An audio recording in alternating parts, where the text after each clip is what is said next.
Hello, नमस्कार, जय हिंद प्यारे साथियों। मैं अरुण एक बार फिर से आपका स्वागत करता हूँ आपके अपने प्लेटफॉर्म मैथ्स कैफे पर। उम्मीद है आप लोग बढ़िया होंगे, स्वस्थ होंगे और अपनी पढ़ाई को सुचारू रूप से कर रहे होंगे सभी लोग, है ना। फॉर्म में अप्लाई कर दिए होंगे और ऐसी मैं आशा करता हूँ आप लोग बहुत मेहनत कर रहे होंगे। और ये आप भी जानते हैं, अगर आप मेहनत करेंगे तो आपको निश्चित ही पॉजिटिव परिणाम मिलेंगे। तो इसलिए बिल्कुल भी परेशान ना हो और आराम से पढ़ाई करते रहें। जैसे कि मैंने आपसे प्रॉमिस किया था, मैं एनटीपीसी के प्रीवियस ईयर सारे क्वेश्चन कराऊंगा मैथ से। तो अब ये समझना की कोशिश करना, ये मैं दूसरा सेट कराने चल रहा हूँ। बहुत ध्यान समझो, ये कब आया मेरे बच्चे, तो आप देख सकते हैं भैया, ये 8 अप्रैल 2021 को हुआ था। फेज 1 है, ठीक है, शिफ्ट 2 है और आरआरबी एनटीपीसी का पेपर है। इसका पहला क्वेश्चन आपके सामने बोर्ड पे लिखा हुआ है, हम लोग साथ में स्पीड में लगाएंगे। देखना भाई, आप लोगों से एक हम्बली रिक्वेस्ट है, यूट्यूब पे भरे पड़े हैं टीचर, है ना। और ये जो तुम स्क्रॉल करके देखते रहते हो और बस आए और बैठे हो फोन सिर्फ पकड़ के, इससे काम नहीं चलेगा यार। ठीक है, तो मेरी बात प्लीज बुरा मत माने, बस एक काम करना है, कॉपी पेन जहां भी बैठे हो कॉपी पेन निकालो और मेरे साथ पढ़ना शुरू करो। इस वीडियो को तभी देखना जब आप सीरियसली पढ़ना चाहें, अन्यथा की स्थिति में आप लोग, है ना भाई, स्किप करके जा सकते हो, कोई दिक्कत नहीं है ना। बहुत सारे आपको और भी इंटरटेनमेंट के साधन मिल जाएंगे। ठीक है, तो सिंपल सी बात इतनी है भाई कि आपको कॉपी और पेन लेके बैठना है। ये मेरा प्रॉमिस है कि ऑफलाइन वाला ही मजा आने वाला है आपको। मेरे साथ मेहनत करोगे, पेपर में भी मजा कर पाओगे। नहीं करोगे कोई बात नहीं, आप भी वही हो, मैं भी अपने घर हूँ, है ना। मैं आपको बदल नहीं सकता। ठीक, बस इतना याद रखना, ये जो फूफा बन के एक चैनल से दूसरे चैनल पे बुआ ढूंढते हो, इससे काम नहीं चलेगा। चलो इधर आओ, देखो इधर आओ, अपने घर ही बैठो, अच्छे से मेहनत करो, बुआ भुला जाएगी। देख भाई, ए और बी मिलकर एक कार्य 10 दिन में करते हैं, सी अकेला काम 14 दिन में करता है, तो तीनों मिलकर कार्य का 3/5 भाग कितने समय में करेंगे, ये आपने बताना। भैया मैंने टाइम एंड पूरा पढ़ा रखा है, पूरा बढ़िया तरीके से। नहीं आए फिर मुझे बताना, मैं फिर से पढ़ाऊंगा।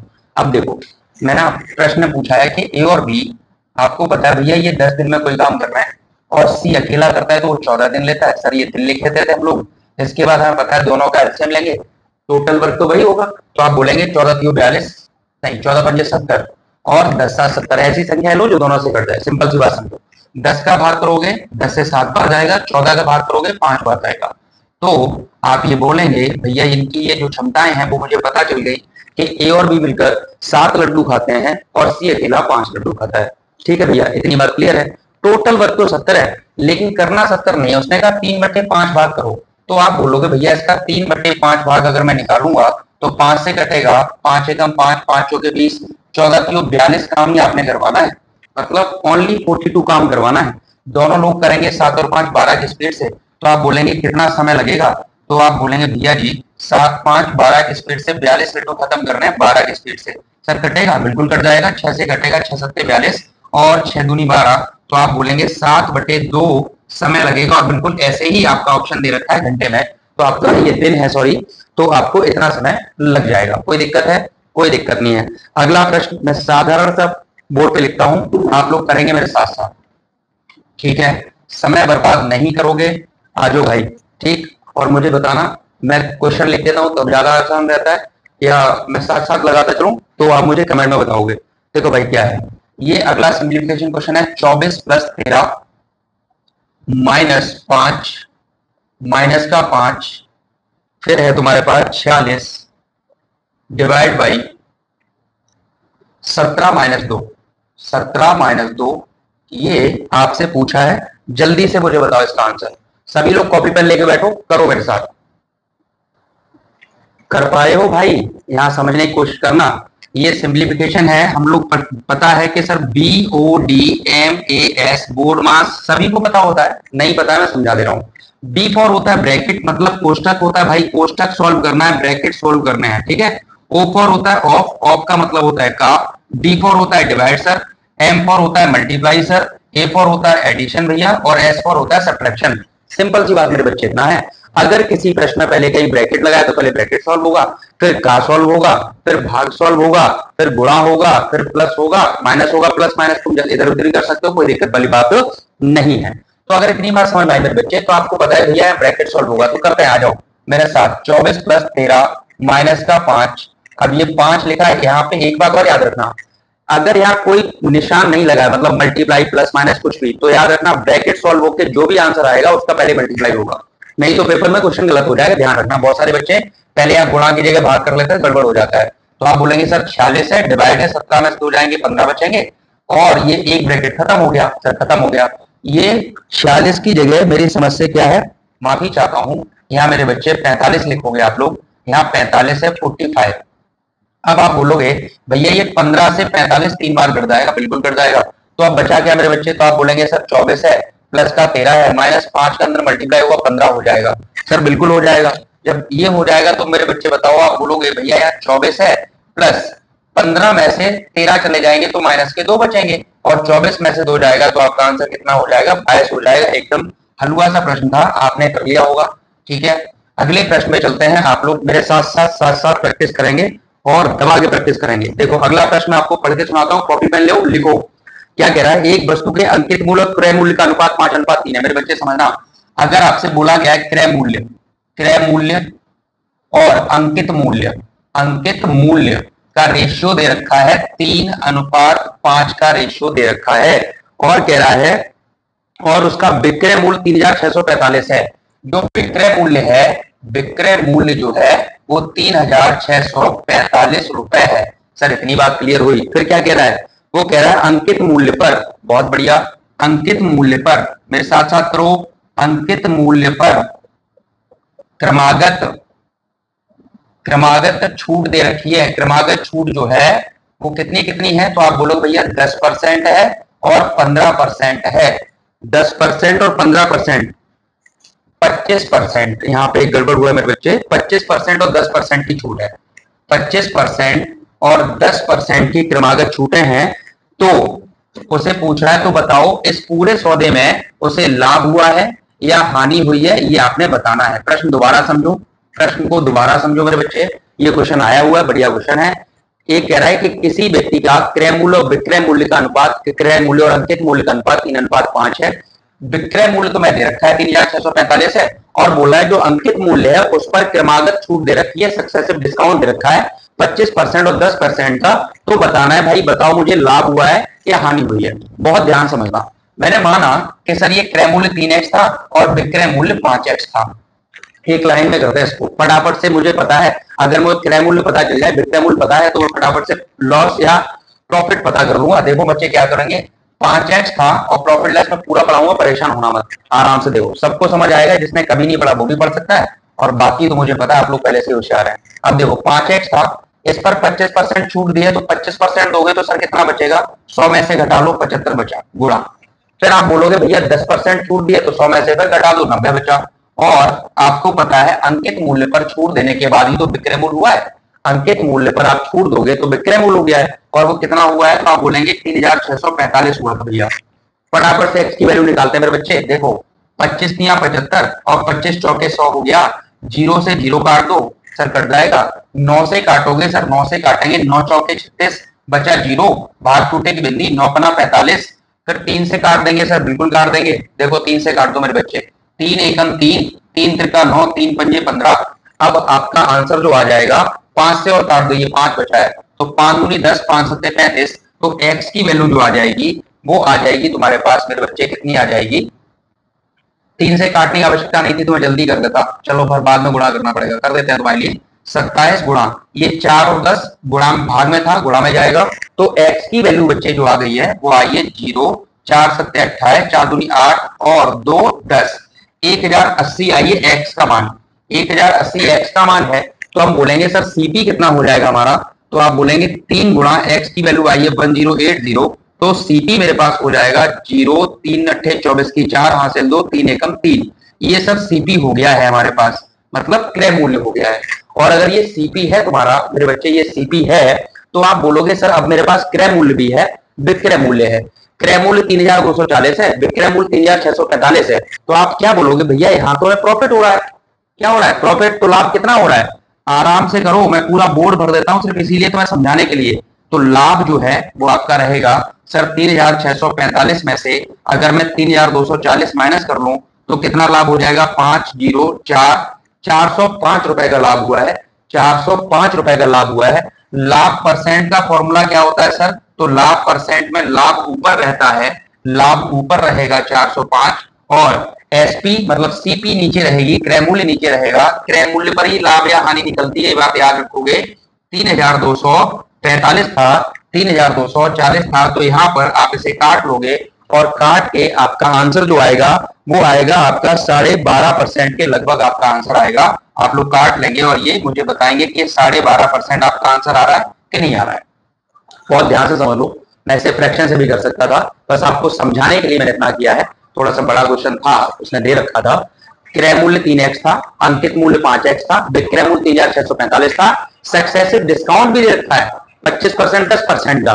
तो आपसे पूछा गया था मेरे बच्चे बताओ कि मुझे प्रॉफिट होगा कि लॉस होगा, तो हमने 5x अंकित मूल्य माना और 5x पे थोड़ा डिस्टर्बेंस हुआ, सॉरी, इधर देखो। तो मैंने क्या कहा, अंकित मूल्य तुम्हारा 5x था, 5x पे तुमने 25% छूट दी तो 100 में से घटा लिया 75/100, फिर हमने 10% छूट दी 90/100 बराबर ये रखा, x की वैल्यू निकाली, x की वैल्यू मैंने यहां रखी, मतलब क्रय मूल्य निकाल लिया, और क्रय मूल्य मुझे पता चल गया तो विक्रय मूल्य मुझे पता चल गया, और पता तो हमें पता चल गया लाभ हो रहा है, लाभ हमने लाभ परसेंट निकाल दिया, यही आपको बताना था। उम्मीद है आपको समझ आया होगा अच्छे से। देखो यार, सिर्फ इसलिए प्रैक्टिस मत करो कि बस 50 क्वेश्चन 1 घंटे में करने, मैंने प्रैक्टिस ऐसे करो कि अगर मैं एक क्वेश्चन कर रहा हूं तो पेपर में भी मैं उसका आउटपुट दे पाऊं। ठीक है, अगला प्रश्न जो बच्चे है वो कुछ इस तरीके से है, ध्यान से समझना, बहुत ध्यान से। इसमें ये कह रहा था यदि ए का मान बी से 70% अधिक है, ध्यान समझना, ये कह रहा है यदि ए का मान, एक ए है एक बी है, और कह रहा है ए का मान बी से 70% अधिक है, बी से 70% अधिक है, तो मैंने कहा अगर बी जो है वो 100 है तो ए कितना होगा सर, 170 होगा। ए कितना होगा मेरे बच्चे, 170 होगा, सिंपल सी बात है। तो कह रहा था यदि ए का मान जो है बी से 70% ज्यादा है, बी का 70% ज्यादा है, तो बी का ए से कितना परसेंट कम है, बी का ए से कितना प्रतिशत कम है, कितना प्रतिशत कम है, ये आपने बताना था। तो अब आप आराम से समझ जाओगे प्रश्न को। ये कह रहा था कि ए का मान बी से 70% ज्यादा है, तो बी का मान ए से कितने प्रतिशत कम है। बहुत आराम से परसेंटेज का क्वेश्चन है, देखो जरा क्या है। अगर ए जो है 70% ज्यादा था तो बी जो है कितना कम है, तो आप बोलेंगे सर बी जो है ए से 70 कम है, बी जो है ए से कितना कम है, 70 कम है। तो आप बोलेंगे इन परसेंट में अगर हम देखना है, किससे देखना है, ए से देखना है, तो जिससे देखते हैं मेरे बच्चे, बहुत सारे बच्चे इसी में कंफ्यूज हो जाते हैं, नीचे क्या रखना है, तो आप बोलेंगे जिससे हम कंपेयर कर रहे हैं भैया, तो 170 से कंपेयर कर रहे हैं, तो 170 नीचे रहेगा मेरे बच्चे, और कितना कम था, 70 कम था, परसेंट में देखना है तो 100 का गुणा कर देंगे और फटाफट से सॉल्व कर देंगे, 0 से 0 कट जाएगा, ऊपर मेरे बच्चे हो गया 700/17, 17 चौके 68, 17 चौके 68 बचे मेरे बच्चे 2, 20 हो गया, 17 एकम 17 बचे 3/17, यही आपका आंसर आ जाएगा। कितना कम है, जो बी है वो ए से 41 सही 3/17% जो है वो आपका कम हो जाएगा। अगला प्रश्न जो बच्चे है वो ध्यान से समझना, वो भी टाइम एंड वर्क का है, आप इजीली समझ लोगे। देखो जरा ध्यान से और मेरे साथ लगाते चलो। अगला क्वेश्चन देखो बच्चे, ये था, ये कह रहा है राम और श्याम किसी काम को 12-18 दिन में कर रहे हैं। मेरे साथ क्वेश्चन लिखा करो, राम है और एक श्याम है, राम और श्याम जो है 12 और 18 दिन में किसी काम को करते हैं, और कह रहा है दोनों ने मिलकर एक साथ काम किया और 15,000 रुपए लिए, 15,000 रुपए काम के लिए हैं, ठेके पे काम किया, तो बताओ दोनों का हिस्सा कितना होगा। सिंपल सी बात ये थी कि प्रश्न ये है, राम किसी काम को 12 दिन में कर रहा है, श्याम उसी काम को 18 दिन में कर रहा है, दोनों ने मिलकर काम पूरा किया और 15,000 रुपए लिए, तो बताओ राम और श्याम के पल्ले कितने कितने पड़ेंगे। समझ में आई लगुआ, ठीक है। तो अब ध्यान से समझो, जब भी मैंने टाइम एंड वर्क आपको पढ़ाया है तो इसमें ये भी प्रश्न कराए हुए हैं, आपको लिस्ट बनी हुई है, 5-6 वीडियो क्लासेस हैं 30-30 मिनट की, देख लो, जिस बच्चे ने कभी नहीं पढ़ा है वो आराम से समझ जाएगा। अब जरा इस प्रश्न पे आते हैं, देखो जरा, अगर 12-18 का भैया क्या करते हैं सर, लासा लेते हैं, लासा हो जाएगा 36, 12 से भी कटेगा 18 से भी कटेगा, 12 का भाग करो सर 2 बार जाएगा, 18 का भाग, सॉरी 12 का भाग करेंगे 3 बार, 18 का भाग करेंगे 2 बार। तो इस तरीके से याद रख लिया मैंने, सर ये मेरी क्षमता निकल आई, इसको एफिशिएंसी बोलते हैं। अब आप बोलोगे कि भैया हमारी क्षमता 1 की 3 है, राम 3 लड्डू खाता है तो श्याम 2 लड्डू खाते हैं, आपसे ये बताना था कि 3 हो गए, तो याद रखना क्षमता के अनुपात में ही रुपए बांटे जाते हैं। मतलब अगर ए, मतलब ये अगर मैं राम और श्याम की बात कर रहा हूं, राम और श्याम है, राम को अगर 3 रुपए मिलेंगे तो श्याम को 2 रुपए मिलेंगे, टोटल रुपए कितने कमाए, 5। अगर टोटल 5 कमाए, इधर टोटल कमाए 15,000, तो 5 यूनिट की वैल्यू जो है वो 15,000 के बराबर थी मेरे बच्चे।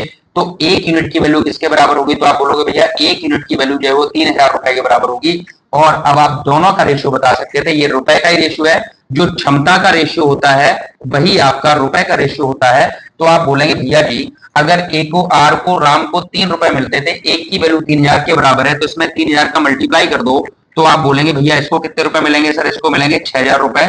और इसमें अगर 3,000 का मल्टीप्लाई करेंगे, सॉरी 3 त्रिका 9,000, में क्या कर रहा हूं बार बार, 9,000 रुपए, और ये आपका हो जाएगा 3 दूनी 6,000 रुपए।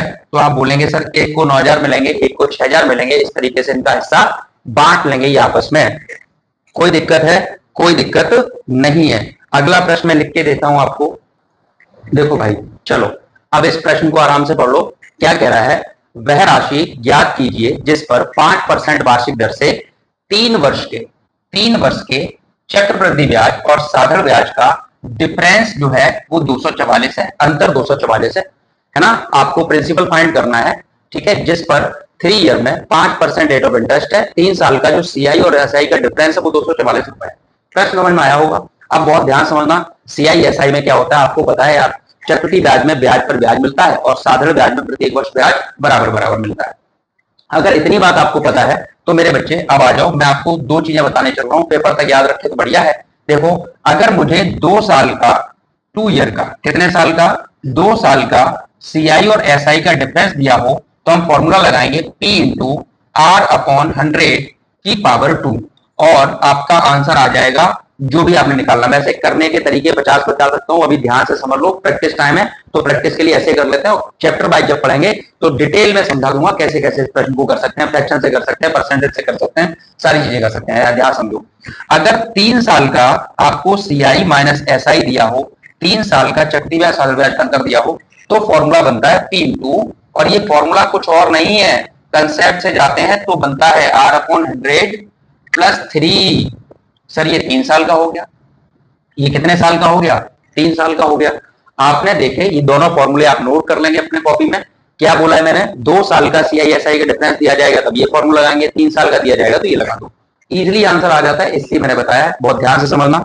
अब मुझे पता है, अब मैं आपको बताने चल रहा हूँ 3 साल का सीआई एसआई का डिफरेंस कैसे निकालेंगे। तो मैं आपको बताने चल रहा हूँ, देखो जरा ध्यान से, फॉर्मूला आपने लिख लिया होगा। आपको पता था 3 साल का डिफरेंस कितना है सर? 244 है।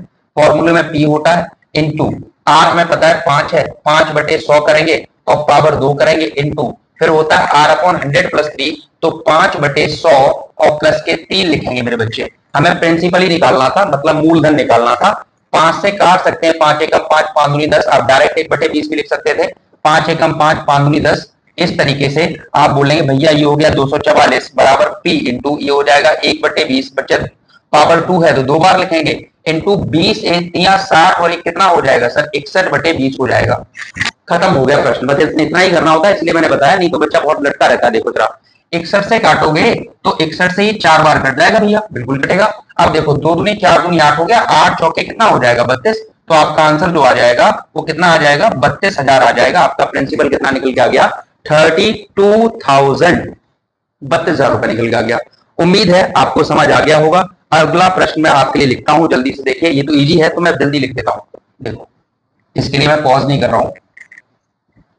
देखो भाई ये कह रहा है 3 की पावर 2x प्लस 1 है, फिर माइनस लगा, मेरे साथ साथ लिखो तभी पेपर में कुछ होगा, ये ध्यान रखना भाई लोग। 3 की पावर x प्लस 3 है, 3 की पावर x प्लस 3 है, माइनस 3 की पावर 2 था। ये सिंप्लीफिकेशन का क्वेश्चन है मेरे बच्चे। मुझे लगता है आप लोगों ने अगर पढ़ा होगा, घातांक करड़ी पढ़ी होगी, एक चैप्टर होता है ना घातांक करड़ी वाला, सर्ट्स और इंडाइसेस जिसे हम लोग बोलते हैं इंग्लिश में। बहुत ध्यान से समझो, आपको पता है सर गुणा में घातें जुड़ जाती हैं। जैसे मैं आपको समझाने चल रहा हूं, अगर a की पावर m हो इंटू a की पावर n हो तो a की पावर m प्लस n हो जाता है। कंसेप्ट के साथ चलो, मैं जरूरी नहीं एक ही क्लास में सारे क्वेश्चन करा दूं, मैं आपको समझाता हुआ चल रहा हूं, इसलिए बहुत ध्यान से समझिए। अगर भाग लगा हो a की power m divide by a की पावर n तो a की पावर m माइनस n हो जाता है। अगर इतनी बातें आपको पता है अभी इस प्रश्न के लिए तो काम चल जाएगा। मुझे लगता है कि पहले से ही काम चलेगा। अब जरा ध्यान से समझो, अगर इतनी बात पल्ले पड़ी है तो अगर गुणा होता है, अगर आधार समान है तो घातें जुड़ेंगी गुणा में, और आधार समान होने पर भाग हो रहा है तो घाताओं का माइनस हो जाएंगी, घातें घट जाएंगी। इतनी बातें अगर पता है तो अब जरा ध्यान से समझो, कुछ है नहीं इस प्रश्न में। मेरे पास जो बच्चे ऑफलाइन पढ़ते हैं वो डर जाते हैं, देखो जरा, अब नहीं डरते हैं। 3 की पावर, ये 2x है, ये +1 था तो मैं लिख सकता हूँ 3 की पावर 1 रहा होगा, तभी तो गुणा में घातें जुड़ी होंगी भैया। 3 की पावर से बेस सेम था तो 2x + 1 लिख लिया होगा हमने, बिल्कुल लिख लिया होगा। -3 की पावर x हमने लिख दिया बराबर, यहाँ देखो इसे लिख सकते हैं 3 की पावर x इंटू 3 की पावर 3। सर बिल्कुल बात ठीक है, क्योंकि अगर हम इसको ऐसे लिखना चाहें तो लिख लेंगे, तो गुणा में घातें जुड़ जाएंगी आधार समान होने पर, और माइनस का 3 की पावर बच्चे कितना हो जाएगा, 2 हो जाएगा। सर इतनी बात क्लियर हुई। फिर क्या कर सकते हैं सर, यहाँ देखो इस दोनों में 3 की पावर x कॉमन आ गया, तो 3 की पावर x कॉमन लेने से सर यहाँ 3 की पावर 2x है तो 3 की पावर x बचेगा, इंटू 3 की पावर 1 बचेगा, माइनस ये 3 की पावर x पूरा कॉमन आ गया तो यहाँ 1 बचेगा, बिल्कुल बचेगा।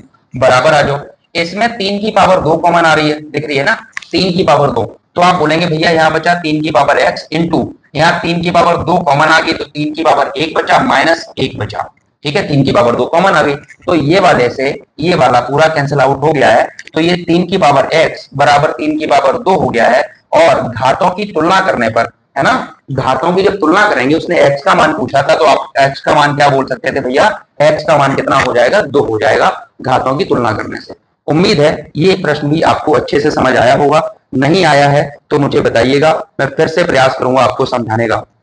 अगला प्रश्न देखो जरा, देखो भाई ये प्रश्न आराम से पढ़ो इसको, और मैं टाइम एंड डिस्टेंस और ट्रेंड पूरा पढ़ा चुका हूं, बहुत आराम से आप इस प्रश्न को कर सकते हैं अगर आपने वीडियो को देखा है तो। यहां समझो, ये कह रहा है दो कारें ए से सुबह 8:30 बजे और 8:45 बजे बी के लिए जाती हैं, इनकी चाल क्रमशः 45 किलोमीटर प्रति घंटा और 54 किलोमीटर प्रति घंटा है, तो ए से कितनी दूरी पर मिलेंगी। सर हम कर सकते हैं, जब इसका मतलब दोनों एक ही तरफ जा रही हैं, और जब एक ही तरफ जाते हैं दो वस्तुएं, तो आप बोलेंगे भैया इनकी चालें क्या हो जाती हैं, घट जाती हैं। तो आप क्या बोलोगे, भैया हम ए से बी के लिए जा रहे हैं, अगर मैं ए से बी के लिए जा रहा हूं तो आपको पता है सर एक की चाल है 45 किलोमीटर प्रति घंटा, 45 किलोमीटर प्रति घंटा, और एक की चाल है सर 54 किलोमीटर प्रति घंटा। सर इतनी बात हमें पता चल गई, और दोनों ही एक ही दिशा में जा रही थी, दोनों एक ही दिशा में जा रही थी। एक 8:30 पे चल रही है, एक 8:45 पे चल रही है, तो आपको पता है ये 15 मिनट बाद चली है, एक जो है वो 15 मिनट बाद चली है।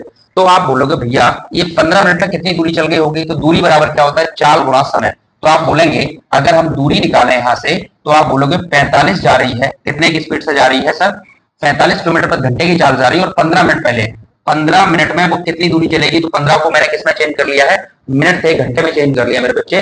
तो हमें दूरी पता चल गई, 15 एकम 15, 15 चौके 60, तो आ जाएगा 45/4 किलोमीटर चला है, 45/4, 45/4 किलोमीटर जो ए है, मान लो ये वाली जो कार है, ये जो कार है वो कितने किलोमीटर आगे निकल गई है, 45/4 किलोमीटर आगे निकल गई है। बच्चे यहीं डर जाते हैं, उन्हें लगता है कि अब तो फ्रैक्शन हो गया है तो अब ये सॉल्व नहीं होगा, पेपर आपको पता है कंप्यूटर बेस्ड होगा, तो वहां पे थोड़ा समय को बहुत ध्यान पूर्वक समझना है, इसलिए बहुत प्रैक्टिस करनी है बच्चे।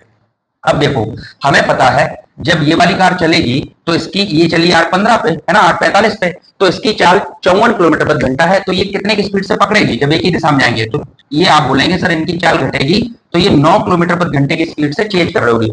54 में से 45 माइनस हो जाएंगे, मैंने बताया था जब एक ही तरफ जाते हैं तो चालें घट जाती हैं। तो मिलने का समय निकाल लो पहले, तो मिलने का अगर समय निकालोगे तो आप बोलोगे भैया 45/4 दूरी चलनी है, और कितने की स्पीड चलनी है, 9 की स्पीड चलनी है। तो आप बोलोगे भैया 4 नीचे आ जाएगा, 9 का भाग करोगे 9 अपना 45, तो ये आ जाएगा 5/4 घंटे आ गया है।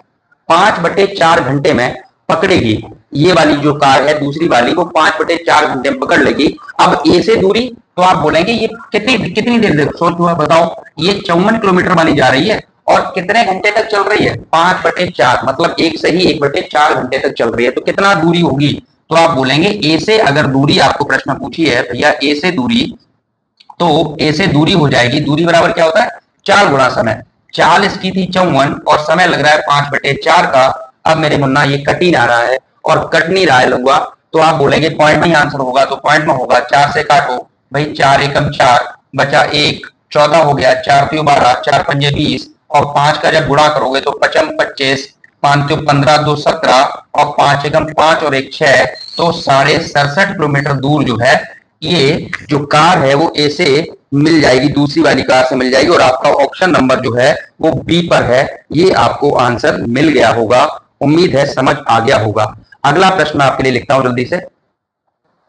देखो भाई, अगला प्रश्न क्या लिखा है, ये कह रहा था, मेरे बच्चे बहुत ध्यान से आराम से पढ़ेंगे। ये कह रहा है 391 लड़के हैं और 323 जो है वो लड़कियां हैं। एक बार मैं डाटा चेक कर लेता हूँ, 391 323 बिल्कुल ठीक है। इस प्रकार लड़कियों इस प्रकार समूह में बांटा गया है कि प्रत्येक समूह में सदस्यों की संख्या समान है। अब यहां समझना, जो सदस्यों की संख्या समान है, आप किसी समूह बांटोगे, इसका मतलब ये जो है, ये प्रश्न जो है वो एचसीएफ से आया है, जब सदस्यों की संख्या समान करनी हो। और ये कह रहा है इस प्रकार बनाए गए समूहों की न्यूनतम संख्या बतानी है कि टोटल कितने समूह बन जाएंगे। तो पहले मेरे बच्चे, हमें सदस्यों की संख्या समान करने के लिए सदस्यों की संख्या समान करने के लिए लड़के और लड़कियों का क्या लेना होगा भैया, हमें लड़के और लड़कियों का एचसीएफ लेना होगा। तो आप बोलेंगे 391 जो बॉयज थे और 323 जो है वो गर्ल हैं, 323 जो है वो गर्ल हैं, इनकी क्या बतानी है आपको। पहले तो एचसीएफ लेंगे, तो पता है आपको एचसीएफ कैसे लेते हैं भाई, बड़ी संख्या का छोटी संख्या में गुणा कर देते हैं, मतलब सॉरी भाग करते हैं। मैं आपको शॉर्ट में बता रहा हूं, बड़े में से छोटा घटाओ तो 11 में से 3 जाएंगे 8 बचेंगे, और 8 में से 2 जाएंगे 6 बचेंगे, 68 आ गया डिफरेंस। और 68 का अगर मैं तोड़ दूंगा तो ये 17 चौके 68 होता है, 17 इसका एचसीएफ होना चाहिए। जरा देख लेते हैं, 17 से कट रहा है, 17 दूनी 34 बचे 5, 17 तो 51 कट गया, 17 एकम 17 बचे कितने 15, 17 निम्न 153, ये दोनों ही कट जाते हैं। आप लोगों को एचसीएफ नहीं आता है तो आप लोग भाग विधि से भी कर सकते हैं, ठीक है। और नहीं तो मैं एचसीएफ एलसीएम को जल्दी ही चैप्टर वाइज आपको पढ़ाने चल रहा हूँ, आप ध्यान से समझिएगा। मैं प्रश्न में प्रैक्टिस करा रहा हूँ, इसलिए मैं जल्दी बताने की कोशिश कर रहा हूँ, या मैं बता देता हूँ। ऐसे भी प्रैक्टिस का क्या मतलब है जिसमें आपको ना पता हो। चलो बच्चे देखो कैसे करते हैं। 323 का जब आप भाग करोगे 391 में, तो देखो एक बार जाएगा 323 एकम 323, तो 0 बचा, यहाँ 7 बचे, ठीक है भाई, इतना ही बचेगा। 323 है, माफी चाहते हैं, 323 था, तो 11 में से 3 जाएंगे 8 बचेंगे, और 6 में से 2 जाए 8 में 2 जाएंगे 6 बचेंगे 68। अब 68 का डिवाइड कर दो 323 में, कितने बार जाएगा सर, ये 4 बार जाना चाहिए। तो 4 अट्ठे 32 की 2 हासिल गई 3, 4 किंग 24 और 3 27 हो गया 272, फिर 3 में 2 गया 150, 12 में 7 गए 5 बचे, सर इतना ही बचेगा।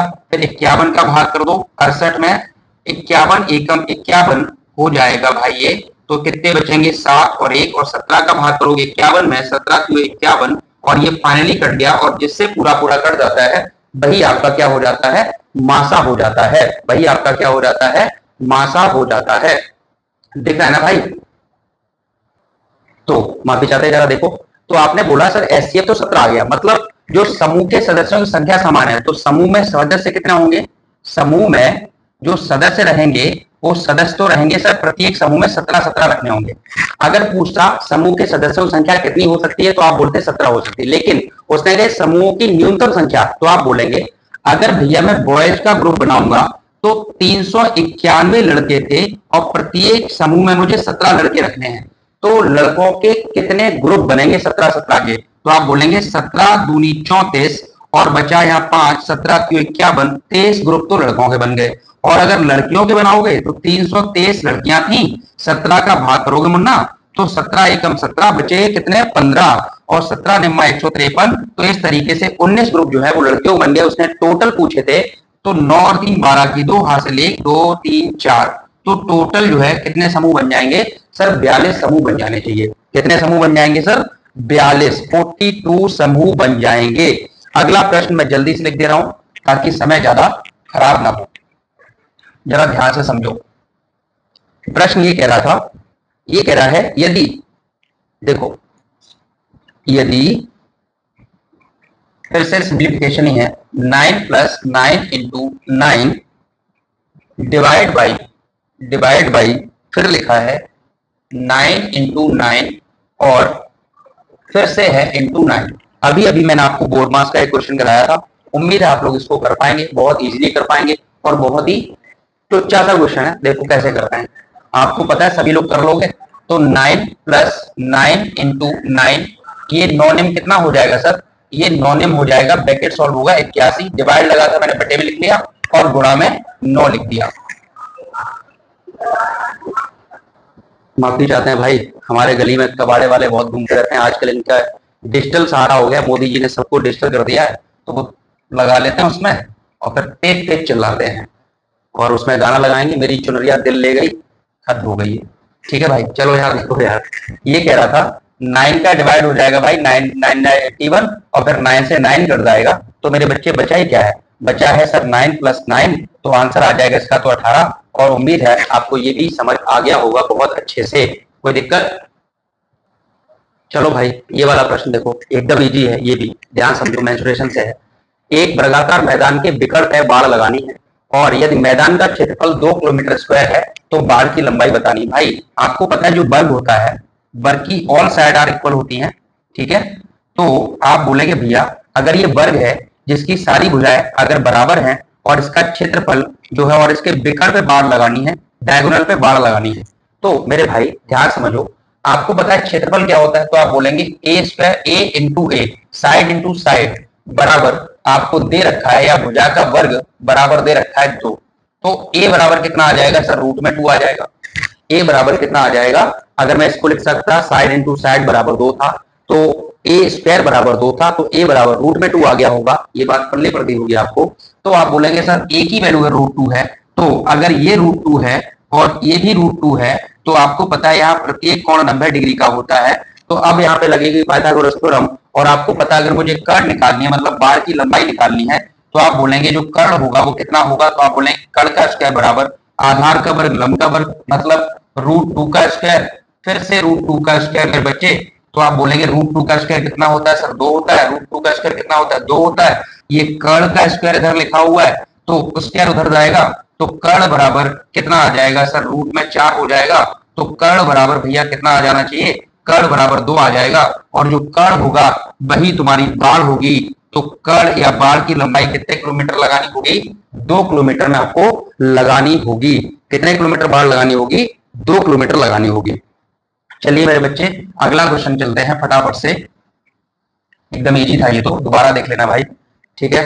ये देखो यहाँ समझना, मैं इसलिए पॉज नहीं किया क्योंकि बहुत छोटा सा क्वेश्चन है, और यहाँ देखो जरा 2 - √3 इसका होल स्क्वायर आपने करना है। उम्मीद है जिस बच्चे ने कभी पढ़ा होगा वो उसको कर लेगा, नहीं पढ़ा है तो मेरे साथ साथ बने रहिए, आप कर लेंगे। जैसे प्रश्न में क्या बोला गया था, आपको पहले ये समझना होगा, मैं इसको शॉर्ट भी कर सकता था। यहाँ दो चीजें आपको याद रखनी है, a + b का होल स्क्वायर क्या होता है, a² + b² + 2b, और a - b का होल स्क्वायर क्या होता है, a² - b² का a + b और a - b। देखो जरा, अगर मैं बोलूं कि इसे सॉल्व कैसे करता है, पूरा करके बता रहा हूँ। 2 + √3 लिखा है, बटे में 2 - √3 था, जो नीचे होता है मेरे बच्चे उसके कॉन्जुगेट का मल्टीप्लाई कर लेते हैं, मतलब उल्टे का। 2 + √3 का ऊपर नीचे मल्टीप्लाई कर दो, 2 + √3 का ऊपर नीचे मल्टीप्लाई करोगे और पूरे का होल स्क्वायर चल रहा है, ये भूलना नहीं है। अब समझने की कोशिश करना, सर a + b, तो ऊपर तो हो जाएगा a + b का होल स्क्वायर, और नीचे a - b और a + b, तो a² - b² लग जाएगा। जिस बच्चे को पता है वो ठीक है, नहीं पता है मैं बता दे रहा हूँ, आप ध्यान से समझिए। ऊपर क्या हो जाएगा सर, ये हो जाएगा 2 + √3 का होल स्क्वायर, और नीचे क्या हो जाएगा सर, 2 का स्क्वायर अलग रहेगा और -√3 का स्क्वायर अलग रहेगा, और इस पूरे का स्क्वायर चल ही रहा है, बिल्कुल चल रहा है। अब आराम से समझना, बहुत धैर्यपूर्वक, ठीक है। अगर ये समझ गए तो सब समझ जाओगे, ठीक है। क्या लिखा हुआ है जरा ध्यान से समझना, ऊपर वाले का होल स्क्वायर खोलोगे तो a² मतलब 2 का स्क्वायर 4 + √3 का स्क्वायर 3 + 2a भी फॉर्मूले में होता है, तो 2 2 दूनी 4, तो कितना हो जाएगा सर, सॉरी 2 दूनी 4 √3 हो जाएगा, 4 √3, और बटे में ये 2 का स्क्वायर 4 और √3 का स्क्वायर 3, 4 में से 3 जाएगा, नीचे 1 बचेगा, और इस पूरे का होल स्क्वायर चल रहा है अभी। अब आप बोलेंगे भैया इसके बाद क्या कर सकते थे, बिल्कुल कर सकते हैं। देखो 4 और 3 7 हो जाएगा, 7 + 4 √3, तो ये लिखा है 7 + 4 √3, नीचे 1 बचा उसे छोड़ दो, पूरे का होल स्क्वायर। अब आपको a + b का होल स्क्वायर फिर से करना होगा, तो आप बोलेंगे भैया a का स्क्वायर 7 का स्क्वायर 49 + 4 का स्क्वायर 16 3 48 हो जाएगा, और प्लस के 7 दूनी 14 चौके 56 √3 हो जाएगा, और ये जुड़ जाएंगे, 48 दूनी कितने होते हैं 96 और 1 97, तो आ जाएगा 97 + 56 √3, आपका आंसर हो जाएगा इस वाले प्रश्न का। उम्मीद है आपको अच्छे से समझ आया होगा। कितना हो जाएगा 97 + 56 √3। देखो भाई अब ये भी क्या कठिन है, देखो जरा ध्यान से समझो। ये कह रहा है 10.8 के x% का मान इतना है, तो x का मान बताना था। इसको ये करना है क्या, मुझे तो नहीं लगता। देखो जरा 10.8 का x% मेरे बच्चे ये दे रखा था 32.4। सर ठीक है, अब आपको पता है सर x का वैल्यू निकालनी है, तो ये गुणा में इधर जाएगा भाग में, और ये भाग में इधर चला जाएगा गुणा में। मैं छोटे छोटे प्रश्न ले ले रहा हूँ, जो प्रश्न आए वो सारे ही करा रहा हूँ भाई। अच्छे भी आते हैं, कठिन भी आते हैं, सरल भी आते हैं, सारे तरीके के आते हैं। पॉइंट से पॉइंट हट जाएगा, एक नंबर बाद पॉइंट इधर था, एक नंबर बाद पॉइंट था, हटा दिया हमने। फिर 108 से काटोगे तो ये 3 बार कट जाना चाहिए, कटेगा भाई 108, 100 या 300, 8 के 24, और 100 उधर चला जाएगा, तो x की वैल्यू तो 300 आ गई। सर इसमें तो कुछ था ही नहीं, क्यों कराया आपने? हाँ क्यों कराया है, इसलिए कराया है। ठीक है, चलो अगला प्रश्न जो है वो बहुत ध्यान से समझना, ज्योमेट्री का है। ये कह रहा है दी आकृति, चलो आकृति समझो भैया क्या है। ये है, कह रहा है ये एक लाइन है, एक लाइन है, इसे ए बी बोला गया है। ये तुम्हारी जो लाइन है इसे सी डी बोला गया है, और ये ओ है। अब जरा ध्यान से समझने की कोशिश करना। ये कह रहा था कि सी डी ओ की वैल्यू जो है, सी डी ओ की वैल्यू जो है वो 70 डिग्री है। ठीक है, डीओबी की वैल्यू, डीओबी की वैल्यू जो है वो 100 डिग्री है, 100 डिग्री। ठीक है, पैरेलल लाइन से क्वेश्चन है, और आपको बताना है कि एबीओ का मान कितना होगा, इसका मान बताना था भाई। ये बोला था एबी जो है वो समांतर है सीडी के, एबी जो है वो समांतर है सीडी के, सीडीओ का मान 70 है, तो एबीओ का मान बताना था। कुछ भी नहीं है, पहले बात ध्यान समझना, जब दो समांतर रेखाएं एक दूसरे को है ना, जिनको काटती है ट्रांसवर्सल रेखा को, देखो जरा मैं क्या बोल रहा हूं, जब दो समांतर रेखाओं को एक तिर्यक रेखा काटती है मेरे बच्चे, जब दो समांतर रेखाओं को एक तिर्यक रेखा काटती है तो कुछ कोण बनते हैं, जैसे अल्टरनेट इंटीरियर एंगल इसे बोलते हैं। ठीक है, तो ये वाले कोण इसके बराबर होता है, ये वाला जो कोण है वो इसके बराबर होता है मेरे बच्चे। ठीक है, इतनी बात अगर आपको पता है तो अब सारे क्वेश्चन कर लेंगे। जरा ध्यान समझो, ये पूरा 100 है, हमें याद रखना है, ओ का मान 100 है। अब मैंने अपनी तरफ से इसके बीच में एक पैरेलल लाइन खींच ली है, जो मैंने मान लिया ये एल है और ये पैरेलल लाइन है। अब ध्यान समझना, अगर हमसे बोला गया है कि ध्यान से समझो, ये दोनों रेखाएं जो है ये दोनों एक दूसरे के पैरेलल हैं, तो इनको एक ट्रांसवर्सल रेखा ये काट रही है, तो आप बोलोगे भैया अगर ये काट रही है तो मैंने अभी बताया कि ये वाला एंगल इसके बराबर होगा, ये वाला इसके बराबर होगा, तो ये 70 जो है, तो ये 70 इसके बराबर हो जाएगा, बिल्कुल हो जाएगा भैया, आपने भी बताया। तो अगर ये 70 के बराबर हो गया मेरे बच्चे, ये पूरा जो था वो 100 था, तो ये कितना बचेगा सर, ये 30 डिग्री बचेगा।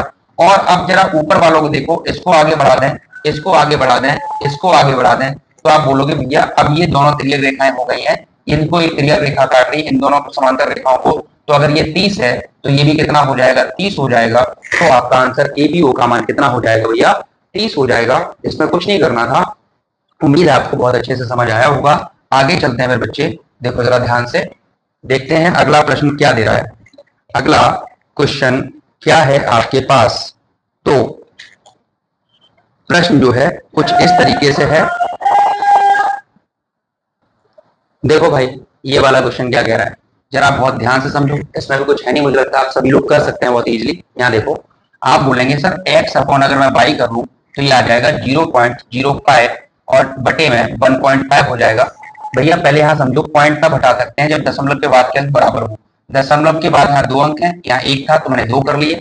आप पॉइंट हटा सकते थे, तो x अपॉन y का मान कितना आ जाएगा, 5/150, और इसको काटोगे तो 5 एकम 5, 5 के 15, मतलब 1/30 हो गया।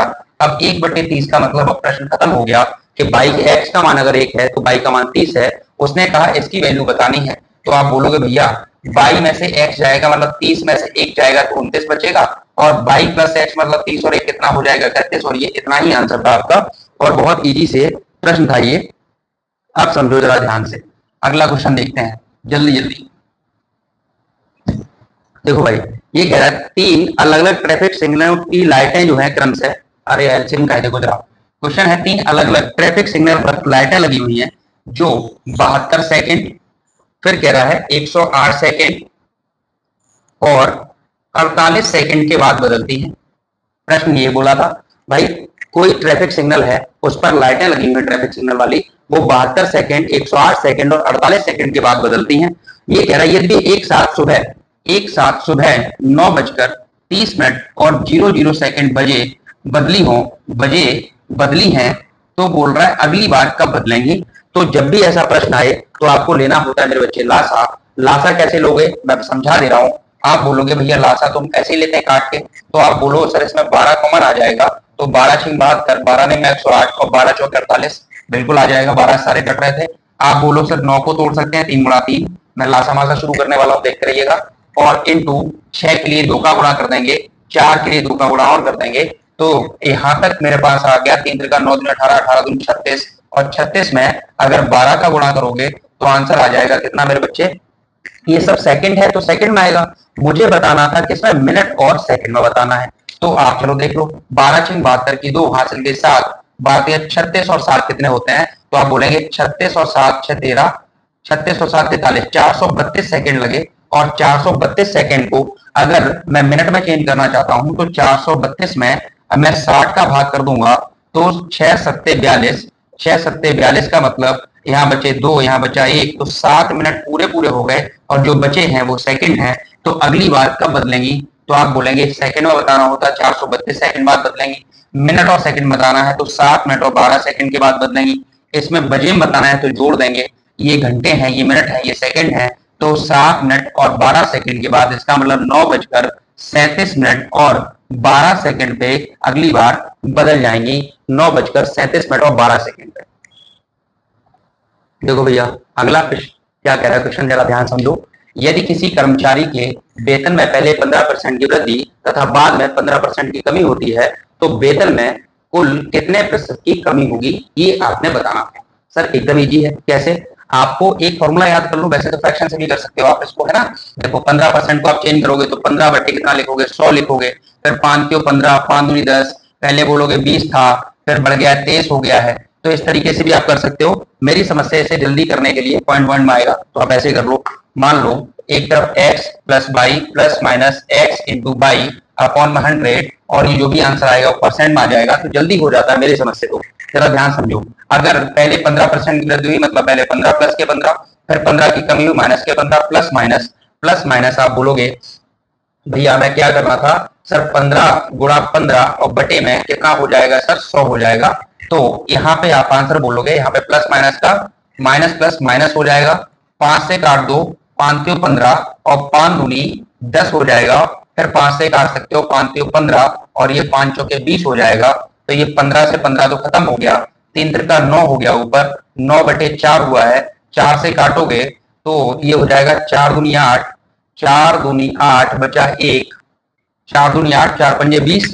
तो मेरी समझ से तो आंसर होना चाहिए इसका 2.25%। हाँ बिल्कुल। तो आप बोलेंगे कितनी कमी हो जाएगी, क्योंकि माइनस का आ रहा है तो माइनस के मतलब हो गया कमी, तो आप बोलेंगे 2.25% की कमी हो जाएगी। ऐसे भी कर सकते थे, ऐसे कर सकते हो, मान लो उसका वेतन पहले 100 था, 100 में पहले 15% बढ़ा तो 115 हो गया, 115 हो गया। अब 15% की कमी कर रहे हैं तो 15% की कमी किस पे होगी, 115 पे। तो कमी परसेंट कितना निकालोगे, तो आप बोलोगे भैया कमी हो रही है 15 की, किस पे, 115 पे, और गुणा में 100 कर लेंगे, तो इस तरीके से भी आपका आंसर आ जाएगा।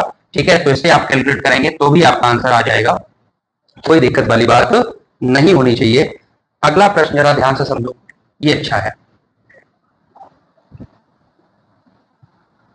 अगला क्वेश्चन मेरे बच्चे ये था कि 3 सेंटीमीटर 4 सेंटीमीटर 5 सेंटीमीटर भुजा वाला एक त्रिभुज, भाई अगर 3 सेंटीमीटर 4 सेंटीमीटर और 5 सेंटीमीटर की अगर किसी की भुजा है, 3 सेंटीमीटर 4 सेंटीमीटर 5 सेंटीमीटर की अगर भुजा है, तो इसका मतलब ये गारंटी है कि ये एक समकोण त्रिभुज है। कैसा त्रिभुज है, समकोण त्रिभुज है। समकोण त्रिभुज का मतलब मेरे बच्चे होता है right angle triangle. Right angle triangle में क्या होता है, आधार का वर्ग लंब का वर्ग बराबर अड़ के बराबर होता है। तो 4 का स्क्वायर 16, 3 का स्क्वायर 9, 16 9 25, मतलब 5 का स्क्वायर 25, तो ये तो बराबर हो गया। अब उसने कहा कि इसके अंतःवृत्त, एक अंतःवृत्त बना हुआ है और एक परिवृत्त बना हुआ है, इनकी त्रिज्याओं का अनुपात बताना। अंतःवृत्त और परिवृत्त की त्रिज्याओं का अनुपात बताना है, मतलब अंतःवृत्त की त्रिज्या अनुपात परिवृत्त की त्रिज्या, परिवृत्त की त्रिज्या का रेशियो बताना था। आपको बस इतना याद रखना है, सर अंतःवृत्त की त्रिज्या ये बेस होता है, ये हाइट होती है, या परपेंडिकुलर बोल सकते हो आप, हाइट बोल सकते हो, और ये हाइपोटेन्यूज हो गया। तो आप बोल दोगे भैया क्या करना होता है अंतःवृत्त की त्रिज्या में, तो आप बेस को जोड़ो, हाइट को जोड़ो, तो आप बोलेंगे सर 4 + 3 और इसमें से हाइपोटेन्यूज माइनस कर लो और बटे में 2 कर लो, अनुपात लगा लो। और परिवृत्त की त्रिज्या जो होती है वो कण का आधा होती है, मतलब 5/2 हो जाएगी।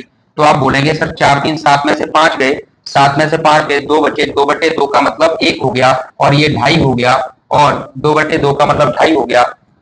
या ऐसे क्यों 2.5 लिखना है, 5/2 है, 2 इधर आ जाएगा, तो इस तरीके से आंसर आ जाएगा 2:5। कितना आंसर आ जाएगा सर, ये 2:5 आपका आंसर आ जाएगा, और ये ऑप्शन नंबर किस पे है, बी पे है।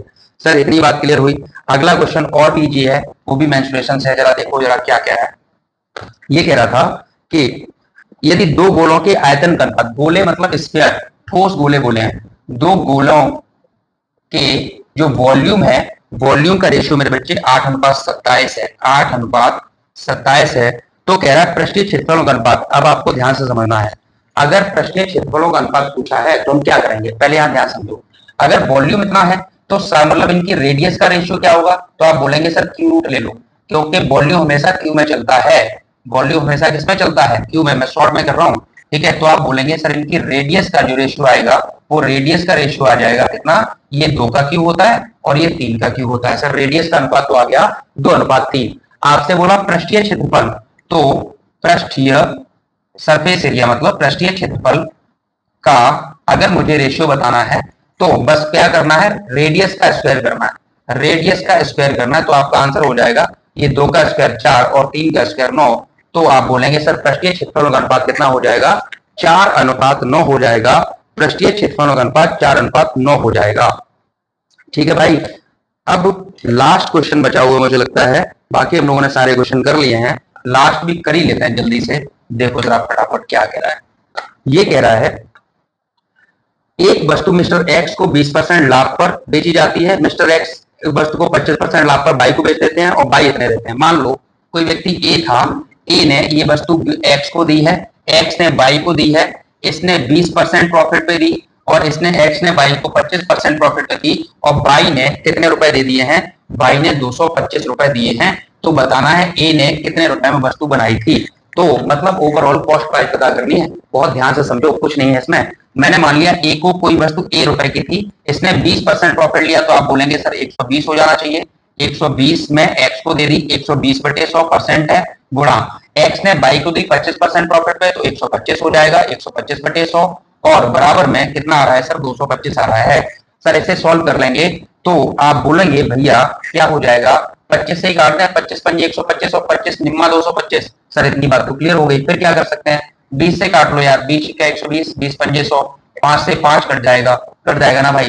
फिर और क्या कर सकते हैं सर, 3 दूनी 6, 2 से काटो, 2 तिया 6 और 2 पंजे 10, 3 से काट दो, 3 त्रिका 9, 5 उधर चला गया, तो ए बराबर 5 15, मतलब 150 रुपए आपके हो गए। कितने हो गए सर, 150।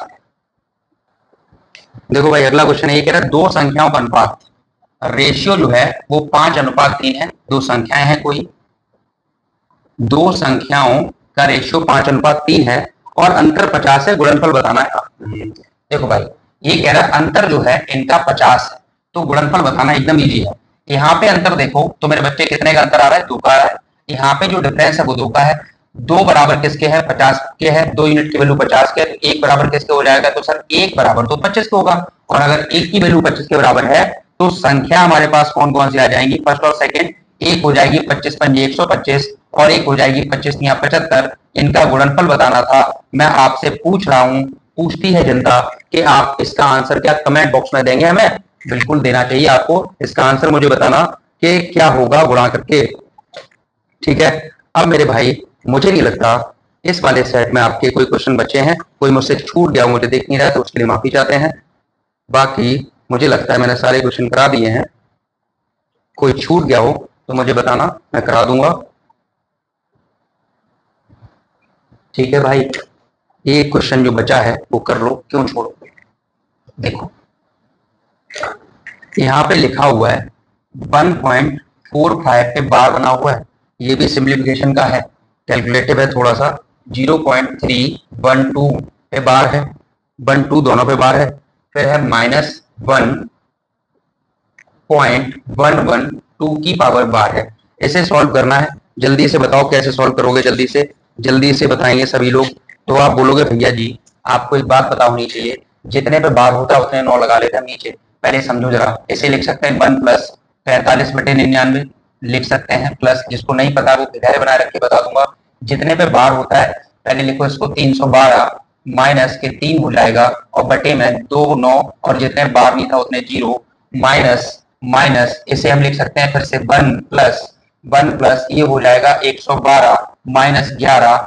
जितने पे बार नहीं होता वो माइनस करता है बच्चे, जितने बार है उतने 9 लगाओगे और जितने बार नहीं उतने 0 लगाते हैं। इतना ध्यान रखना है, और रखना है तो ये 1 से 1 कैंसिल आउट हो जाएगा सर, हो जाएगा तो ये हो जाएगा 45/99। 45/99 ये हो जाएगा 309, 309 बटे में 990 और ये प्लस का हो जाएगा 101 बटे में 900 और इसे ये माइनस का है मेरे बच्चे। तो ये जब सॉल्व करने जाओगे आप तो ये हो जाएगा मेरे भाई, कितना हो जाएगा, एलसीएम ले लोगे कितना हो जाएगा, एलसीएम हो जाएगा 990, एलसीएम हो जाएगा 9900, 9900 99 भाग करोगे तो ये हो जाएगा 4500, 4500 99 से 10 बार कटेगा तो ये हो जाएगा 3090 माइनस का 900 से कट जाएगा 11 बार और 11 का जब इसमें मल्टीप्लाई करोगे तो ये आ जाएगा तुम्हारे पास 11 11 और जब इसे सॉल्व करोगे तो सॉल्व करने के बाद मेरे बच्चे आ रहा होगा कितना 64649 और डिवाइड में हो जाएगा तुम्हारे पास 9900 और जब इसे काट दोगे तो काटने के बाद मैं आंसर लिख देता हूं तो आप लोग काट के बताइएगा। ये हो जाएगा 589/900, ये आपका आंसर हो जाएगा। यहां तक की बात अगर समझ आई हो तो मुझे बताइएगा, ठीक है। आपको मैंने लगभग इसके सारे क्वेश्चन करा दिए हैं जो 8 अप्रैल सिर्फ 2 में पूछे गए थे, ठीक है। हम लोग ऐसे ही लगातार प्रैक्टिस करते रहेंगे। उम्मीद है आपको ये वीडियो पसंद आएगा, ठीक है, आपको चीजें समझ आई होंगी, ठीक है। अगर नहीं आई है भाई तो प्लीज मुझे बताइएगा और क्या बेहतर प्रयास कर सकता हूँ आपके लिए, ठीक है। प्लीज लगे रहिएगा और कहीं भी एक जगह रुक जाओ यार, समय नहीं, पढ़ना बहुत है, बहुत मेहनत करो। मैं कोशिश कर रहा हूँ बाकी टाइप बाइज भी, जैसे कि मैं आज शाम को आपको 2 वीडियो प्रोवाइड करने चल रहा हूँ, एक तो ये और एक मैं लासा मासा शुरू करने वाला हूँ, तो वो भी आप देखिएगा, ठीक है। प्लीज बच्चे पढ़ते रहिए, अच्छे से पढ़िए, बहुत मेहनत करिए, ठीक है। सिलेक्शन आपका हो जाएगा। थैंक यू सो मच, नमस्कार।